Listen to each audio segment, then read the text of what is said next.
what I'm doing differently from last race to this race is I want to be intentional in making sure I have enough time to knock every door in HD 100 and talk to my neighbors in HD 100 of what they're concerned about, how they would like their community to move forward. And I've had some very interesting conversations of what's going on in HD 100 and in the lives of Oklahomans. Well, some of the things that I've been hearing on the doors, the top two things that I've been hearing on the doors is public education and healthcare. I have in HD 100, there are 3 school districts, Bethany, Piedmont, and Putnam City. And so they are really concerned with making sure that teachers have the resources they need for students to thrive and succeed, and as it pertains to funding and things like that. So, and having a good environment. And then also when it comes to healthcare, I've also heard this from my patients, making sure they have affordable, accessible healthcare as well. Well, HD 100 are working Oklahomans. They care about community. A lot of families, a lot of single people, young professionals. We have a lot of retired people, just from young to old, from many people of different faiths, backgrounds, things like that. So it's a very diverse district. So like I said, it is going to be public education and healthcare. Those are the top 2 things that I hear at the doors consistently. So I am a practicing physical therapist assistant. I've practiced on the northwest side of OKC for the last 13 years, and that's how I actually got into my servant leadership and advocating on behalf of the community was for my patients. In my scope of practice, I know how to heal the human body, but outside of that, the business part of healthcare, you learn about after you start practicing. And so one of the things that I always was very frustrated on early on in my career is the access that my patients did not receive. And so as a clinician, if I'm documenting things that they need, they should be able to access the healthcare they need. And so I was very frustrated early on to start speaking very loudly up for my patients. So as it pertains to healthcare, making sure that my patients have the quality healthcare that they need, making sure they get into their clinician in a timely manner. A lot of times people are waiting 3 months, 6 months to get into a provider, and that's healthcare that we need to address as soon as possible. And so we need to make sure that we're shortening that time, but also when it comes to pre-authorizations, making sure that we are documenting and making sure our patients have the things that they need ahead of time. Ryan Walters is dismantling public education. The biggest concern that I hear at the doors of HD 100 when I talk to my neighbors in HD 100 is that we're not funding our schools properly, and that our students are not able to thrive in the schools, and teachers are not feeling supported and they don't have the resources. So I always tell people, I'm a product of public education. I graduated from Putnam City High School. I'm a pirate, once a pirate, always a pirate. And I always tell people, if you're going to invest in society, you have to invest in public education. And so we have to make sure that the teachers have an environment where they are supported and respected, and also making sure that we are funding our schools so our students can thrive. 90% of Oklahomans, send their kids to public schools, so we need to make sure that we are funding that, and that's our job as state representatives. When it comes to the internet, not having internet at home or trying to access internet so they can do their schoolwork, making sure they have the books, not reading enough. When it comes to STEM, making sure that we can expand that. That's what parents are really concerned with, and making sure that we are educating our students in a timely and progressing them in the manner that they should. I've always knocked doors, but I'm concentrating on getting to do some doors maybe I didn't get to in the past. So I've knocked a lot of independents and Democrats. And so that's what I'm doing, just trying to. And I've tried the whole 2 years to be out into the district a lot more. And so I'm just around. And I think time just gets you more visibility as well. Pretty much to start out with that I'm your representative, and I'd love to continue to represent you for our 2 more years, that you do have a choice, and I'd like to be your choice. And then I ask them if they have questions. I don't get a lot of questions. They take my information. They tell me they'll look at it and they'll do some research online. And I say, thank you. And just be sure and vote. I would describe my demographic as the everyday Oklahoman lives in my district.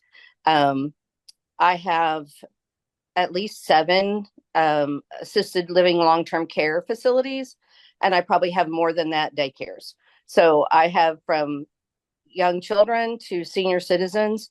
They work hard, and they some of them own their own business. Most of them don't, and they just get up and go to work every day like you and me. So in my opinion, some of the biggest issues, probably the economy.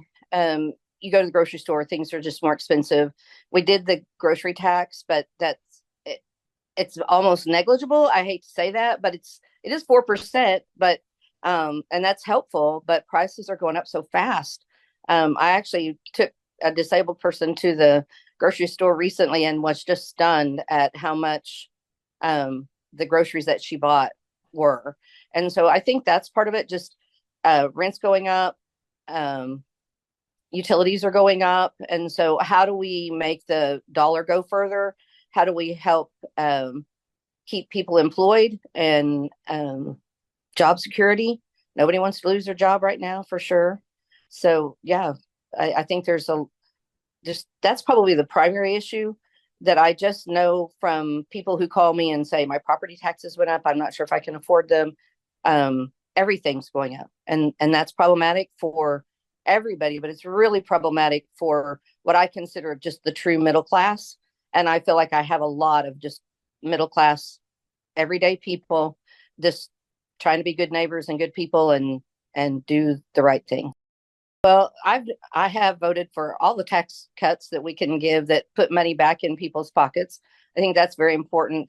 We're looking into partnerships with long-term care. Well, not necessarily with long-term care. I shouldn't say that. With alternatives to long-term care. How do you stay in your house longer? What do you need to be doing now to be able to stay in your home longer? Looking at ways to maybe help their dollars go further. Encouraging, we passed the incentive for caregivers at home to be able to pay for some of the supplies you need or whatever when that comes along. I've been in this week, I've been in 2 studies on, well, no, actually 3 studies on childcare and what do we do there and how do we do that. And I think that's going to be a hot topic coming up. It's not an easy answer because a lot of this is not government's job, but we need to help try to facilitate it. It's not our job to pay it or to fix it, but it is our job to help try to facilitate ways that we can incentivize people to be in daycare, just like we're trying to incentivize people to be in healthcare, oil field, whatever. Daycare needs to be it because it really is pretty much the foundation of the workforce. Because if you can't take care of your kids, then you can't go to work. And so, right. So that's problematic. So we do have to look at that. I don't see any simple answers to anything right now. Just to be honest, if I had a silver bullet, we would all be using it, but I don't see one. But we'll keep working away at it and listening to our constituents. Government's job is just to remove as many restrictions as we can from people to be able to do what they love to do and they know how to do and they're passionate about, and to coordinate some public and private nonprofit or just public partnerships, because together we work well together. But that's what I see long term. I come from a nonprofit background, operated a food pantry and sober living houses for a while. And I believe when you do it like that, you have passion. If the government takes it over, it frequently, not always, but frequently loses its compassion and its passion.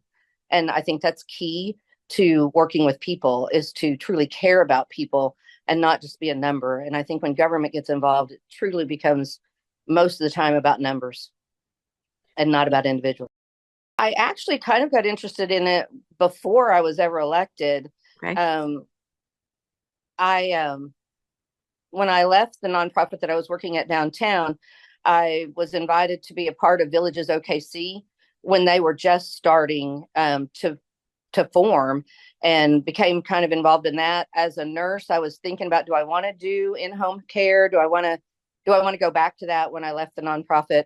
And so I was just exploring a lot of avenues and found that this is a big deal. And the other part of that is my mom and dad. My dad passed away 11 years ago, but my mom's 97. She lives with me. So I live and breathe it every day.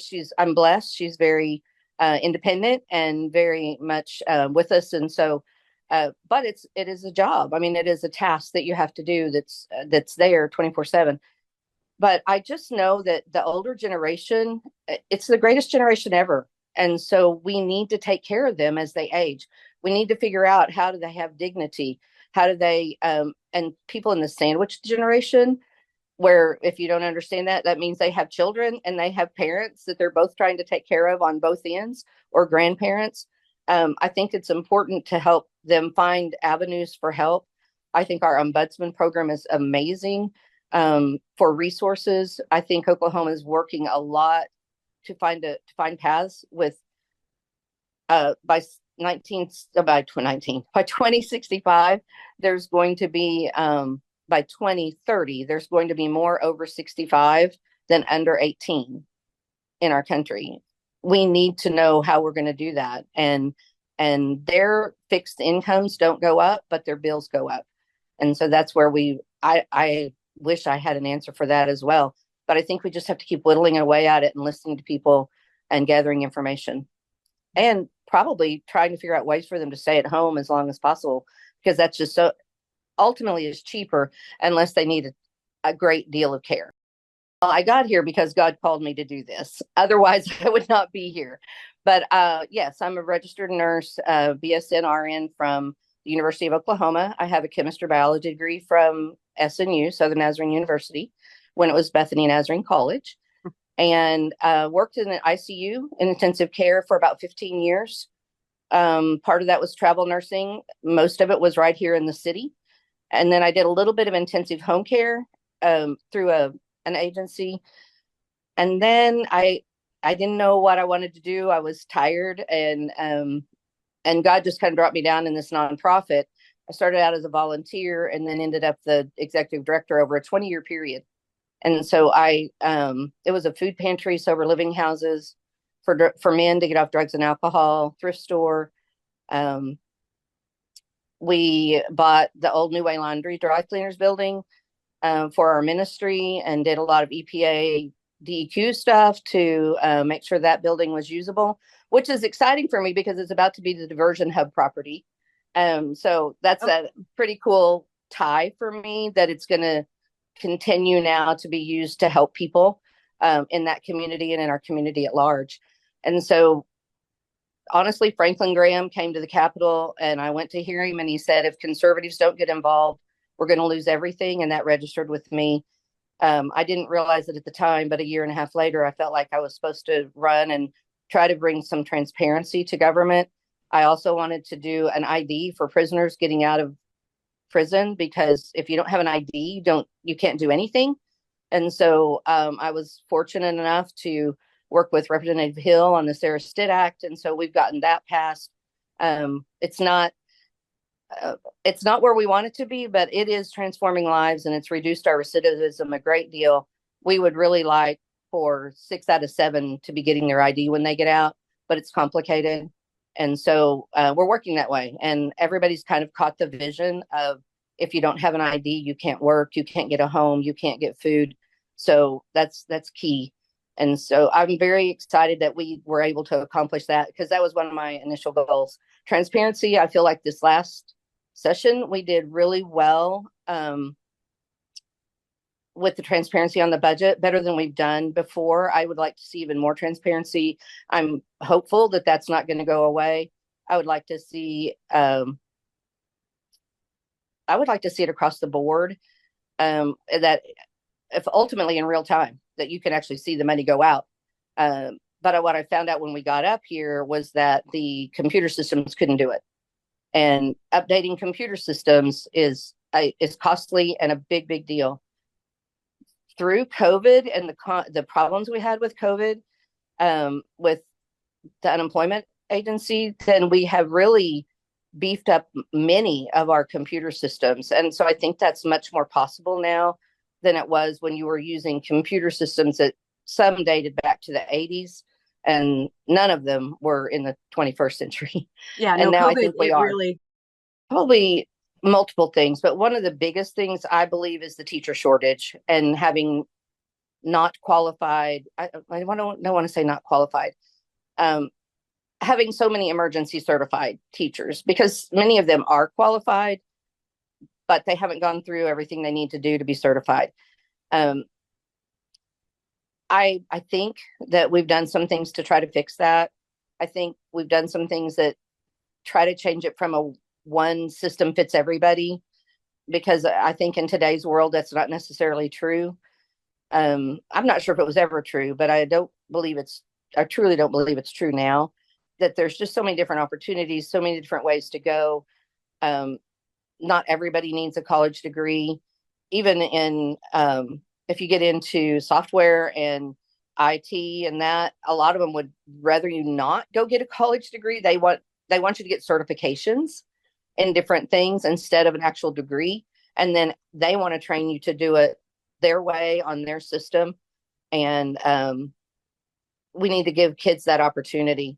Very excited about the aerospace programs that are going around the state and particularly at Putnam City. Moving their program to Wiley Post now opens that up to all 3 high schools. And there is probably not a job you can list that would not be involved in aerospace and aviation in some form. Whether you want to be a secretary, or if you want to be a pilot, you want to be a mechanic, you want to be a plumber, they do it all. And they can find a place for you. Yes. And I think as it's our second leading and fastest growing industry in the state, I truly believe that the more we can expose our kids to that in the earlier age, to let them know that doesn't just mean you have to be a pilot. You may never fly a plane, but you can have a good, solid job. Some of these kids are doing it right upon graduation from high school, and then they can get other certifications. A lot of these companies, if you get on with them doing something and you want a college degree, they'll pay for it. And so there's a lot of incentives that way. We've done that with healthcare. We've made a lot of incentives. The hospitals have made incentives. Come be an aide for us, and we'll pay for you to go to school to get your RN or your BSN. And I just think I see that happening in a lot of avenues of work and in a lot of industries. And so I think we need to give our kids that.